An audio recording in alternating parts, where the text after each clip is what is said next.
கடந்த வாரம் ராணிப்பேட்டை மாவட்டம் நெமிலி ஒன்றியத்தில்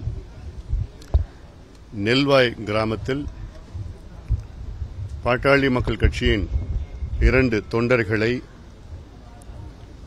ஒரு வன்முறை கும்பல் கொடூரமான முறையிலே தாக்கி பெட்ரோல் ஊற்றி அவர்களை கொளித்திருக்கின்றார்கள். தமிழரசன் என்ற ஒரு இளைஞன், விநாயக கணபதி என்ற மற்றொரு இளைஞன், இவர்கள் இருவரும்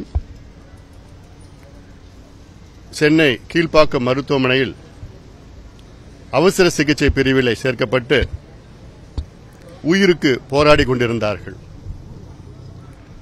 நேற்று மாலை தமிழரசன் என்ற ஒரு இளைஞன், மருத்துவர்கள் எவ்வளவோ போராடியும் அவரை காப்பாற்ற முடியவில்லை. தமிழரசனை நாம் இழந்திருக்கின்றோம். எங்களுக்கு மிகுந்த வருத்தம், சோகத்தில் நாங்கள் இருக்கின்றோம். தமிழரசன்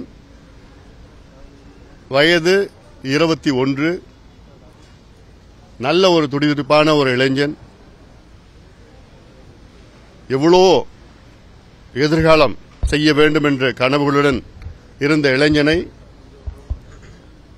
பெட்ரோல் ஊற்றி கொளுத்துகின்ற அளவுக்கு துணிச்சல், தைரியம் அந்த பகுதியில் இருக்கின்ற ஒரு சிலருக்கு இருக்கிறது.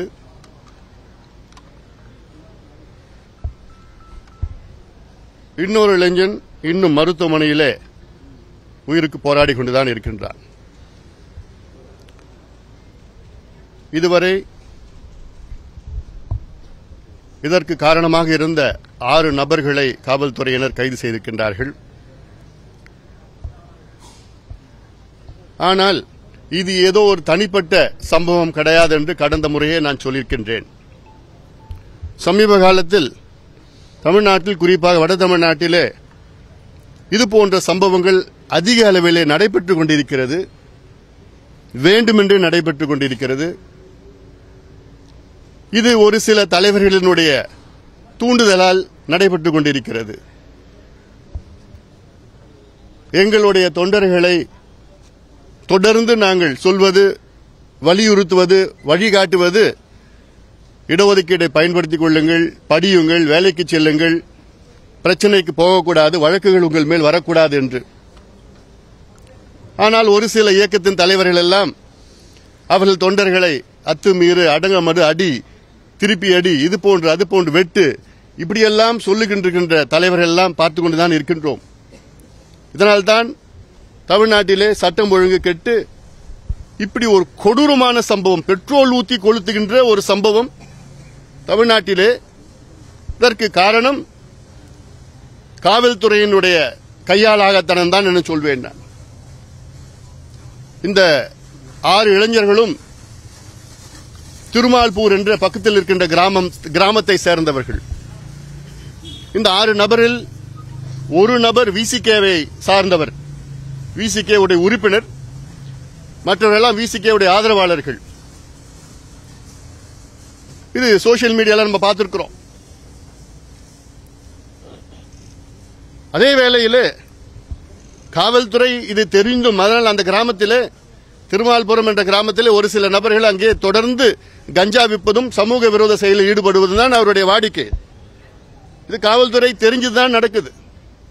இந்த இளைஞர்களும் 6 இளைஞர்களும் கஞ்சா அடிச்சுதான் இந்த சம்பவத்தை செய்திருக்கின்றார்கள். இதற்கு முதலமைச்சர் பொறுப்பேற்க வேண்டும். முதலமைச்சர் கீழ்தான் காவல்துறை இயங்கிக் கொண்டிருக்கிறது. This responsibility is the Chief Minister's responsibility. I blame the Chief Minister of Tamil Nadu for this incident.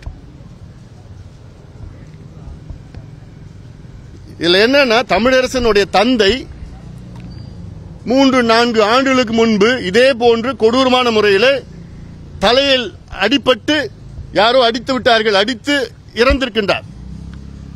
இப்பொழுது அடுத்தது தமிழரசன். அப்புறம் என்ன சட்டம், என்ன ஒழுங்கு, என்ன நிர்வாகம் பண்ணிட்டு இருக்கீங்க? நல்ல ஒரு இளைஞன், 21 வயது ஒரு இளைஞனை தமிழகம் இழந்திருக்கிறது என்றால் அப்ப என்ன நிர்வாகம் செஞ்சிட்டு இருக்கிறீங்க நீங்க? முதலமைச்சர் அவர்கள் உடனடியாக தமிழரசனுடைய குடும்பத்திற்கு 25 லட்சம் ரூபாய் இழப்பீடு வழங்க வேண்டும். தமிழரசனுடைய தம்பிக்கு அரசு வேலை கொடுக்க வேண்டும், வழங்க வேண்டும். இந்த அறிவிப்பு உடனடியாக வர வேண்டும். ராணிப்பேட்டை அந்த நெல்வாய் கிராமம் மட்டும் இல்ல, நெமிலி ஒன்றியம் மட்டும் இல்ல, ராணிப்பேட்டை மாவட்டமே இன்று பதட்டமாக இருக்கிறது.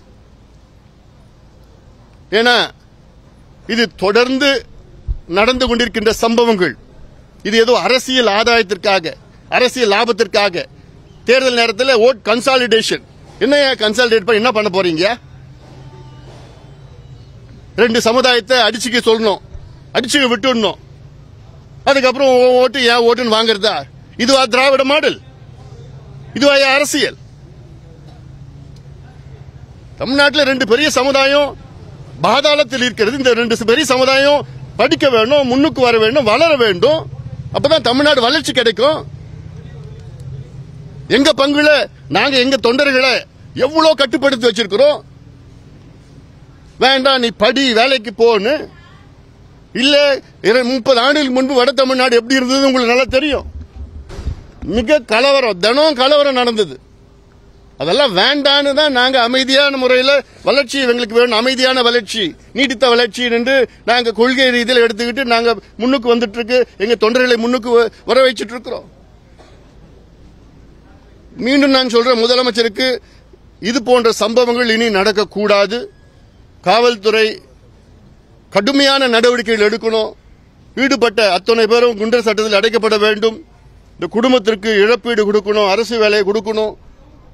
இது முதலமைச்சர் உடனடியாக இதை செய்ய வேண்டும் என்று நான் முதலமைச்சருக்கு நான் கேட்டுக்கொள்கின்றேன்.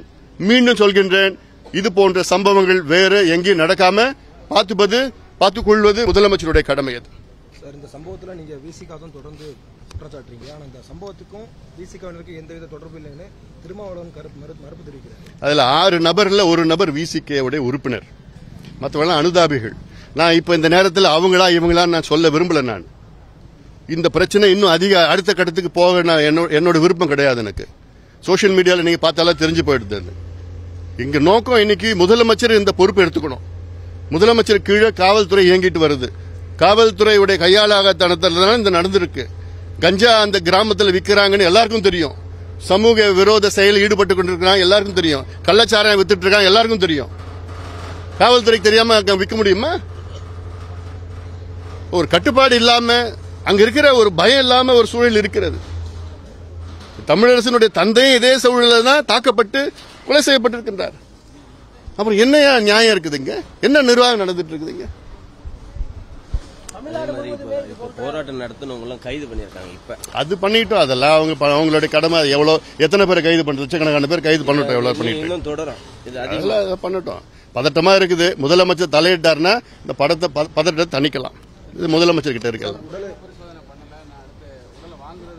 அது அவங்களுடைய குடும்பத்தினுடைய விருப்பம். அது ஏன்னா அங்க இருக்கிற அந்த மக்கள், கிராம மக்கள் மட்டும் இல்ல, சுத்தி இருக்கிற எல்லா கிராமத்திலையும் ஒரு தொடர்ந்து ஒரு மனநிலையில் இருக்கிறாங்க. ஒரு பதட்டமான ஒரு சூழல் இருக்கிறது. முதலமைச்சர் வேகமா அது முடிவு எடுத்தாருன்னா, நடவடிக்கை எடுத்தாருன்னா அதுக்கு ஒரு தீர்வு வரும்.